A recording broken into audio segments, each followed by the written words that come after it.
नमस्ते सभी को। मैं हूँ सृष्टि एंड आज हम भगवत गीता के चैप्टर 1 के 16 टू 18 एक साथ में एक क्लब किया हुआ श्लोक है, उसको हम आज पढ़ेंगे और समझेंगे। और यहाँ से जैसे मैं रोज़ संस्कृत में पढ़ती हूँ वैसे मैं पढ़ूँगी, उसके बाद उसका हम ट्रांसलेशन देखेंगे और समझेंगे मीनिंग को। ठीक है, चलिए शुरू करते हैं। अनन्ता विजयं रजा कुन्तीपुत्रो युधिष्ठिरा नकुला सह देवश्च शुघोषा मणिपूप पुष्पकौ कस्यश्च परमेशवाश शिखण्डी च महारथा दृष्टद्युम्नो विराटश्च सत्याकिश्च पराजिता द्रौपदो द्रौपदेयश्च सर्वासा पृथिवीपते सौभद्रश्च महाबाहु शङ्खं दध्मो पृथक पृथक। अब इसके ट्रांसलेशन में जाते हैं।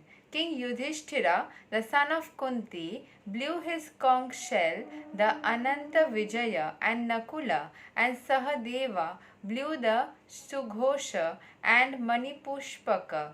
That great archer, the king of Kashi, the great fighter Shikhandi, Drishtadyumna, Virata, the unconquerable Satyaki, Draupada, sons of Draupadi, and the others, O king, such as the mighty armed son of Subhadra, all blew their respective conch shells. ठीक है, तो यहाँ पे जो बातें हो रही है ये वापस से संजय के पास चली गई है। ठीक है, संजय जो है वो शुरू में फर्स्ट श्लोक में हमने देखा था कि वो दुर्योधन के पिता यानी कि धृतराष्ट्र को बैठ के अपने घर से ही युद्ध स्थल में क्या चल रही है उस चीज़ को दिखा रहे थे, उस चीज़ को वो एक्सप्लेन कर रहे थे, क्योंकि उनको वरदान था कि वो कहीं पे भी बैठ के देख सकते हैं। ठीक है, चीज़ों को तो यहाँ पे हम थोड़ा एक्सप्लेनेशन को पढ़ते तो क्लियर हो जाएगा।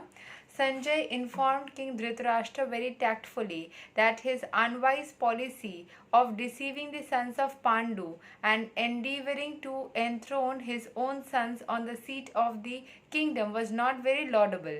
मतलब उसने जो tactfully थोड़ा सा ऐसा किया था कि अपने पुत्र को ही सिंहासन में दिया था, बिठाया था और पांडु पुत्र को वर्जित किया था, वो बहुत अच्छा डिसीजन नहीं था।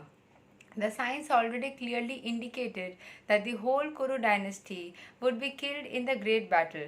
ये यहाँ से क्यों पता चलता है, क्यों? क्योंकि सारे जो पॉजिटिव एनर्जीज है वो सब एक साथ में ध्वनि कर रहे हैं। सारे जो यहाँ पे मतलब पांडु के साइड में जितने भी सारे या पांडवों के साइड में जितने भी फाइटर्स हैं वो सारे अपने अपने शंख को बजा रहे हैं। अब मतलब इससे इनर मीनिंग है कि वो अपने अपने काम के ऊपर ही ध्यान दे रहे हैं। We should only interfere into our own matters.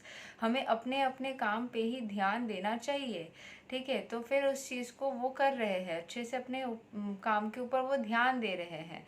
And साथ ही साथ क्योंकि वो सारे शंख बजा रहे हैं मतलब ये सारे पॉजिटिव वाइब्रेशन को और बढ़ा रहे हैं। The signs already clearly indicated that the whole Kuru dynasty would be killed in that great battle, beginning with the grandsire Bhisma down to the grandsons like Abhimanyu and others, including kings from many states of the world. All were present there and all were doomed। ठीक है, तो यहाँ पे बोला जा रहा है कि ये सारे किल्ड हो जाएंगे, ये इंडिकेशन था। वहाँ पे बहुत सारे इंडिकेशंस मिल रहे थे। कौन कौन यहाँ पे मैंने बताया क्योंकि सारे पॉजिटिव एनर्जी यानी कि शंख बजा के उस वाइब्रेशन को और ज़्यादा स्पष्ट कर रहे थे कि जैसे शंख पॉजिटिव वाइब्रेशन को फैलाता है वैसे ही शंख ध्वनि से यही मतलब स्पष्ट हो रहा था कि अच्छे लोग ही जीतेंगे और जीतने वाले हैं, अच्छे के साथ में अच्छा हो रहा है या होने वाला ही है। और यहाँ पे जो लोग मारे जाएंगे उनका नाम लिखा गया है, beginning with the grand sire Bhishma, जो भीष्मा पितामह है, down to the grandsons like Abhimanyu and others, including kings from many states of the world. और वे प्रेजेंट देयर, कौन कौन वहाँ पे थे?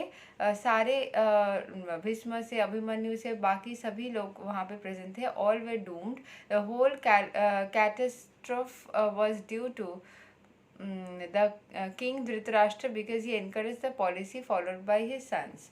तो यहाँ पे ये जो झमेला हो रहा था, इतने सारे लोग मारे जाएंगे, ये जो इतना ज़्यादा मतलब प्रॉब्लम क्रिएट हुआ, ये जो बहुत बड़ा महाभारत क्रिएट हुआ, ये this is because of Dhritarashtra, जिन्होंने अपने पुत्रों को भी वही सिखाया। और उनके इस बोलते हैं ना कि कर्म का फल, एक निर्णय के वजह से, एक डिसीजन के लेने के वजह से, एक स्टेप लेने के वजह से पूरी चीज़ ही बिगड़ गई, क्योंकि उन्होंने एक पर्टिकुलर स्टेप लिया, इसीलिए पूरी की पूरी चीज़ जो हुई ना वो एकदम से ही मतलब खराब हो गई। अगर उन्होंने डिसीजन सही से लिया होता तो चीज़ें खराब नहीं होती। तो this was because of him, उनके वजह से ऐसा हुआ कि चीज़ खराब हो गई।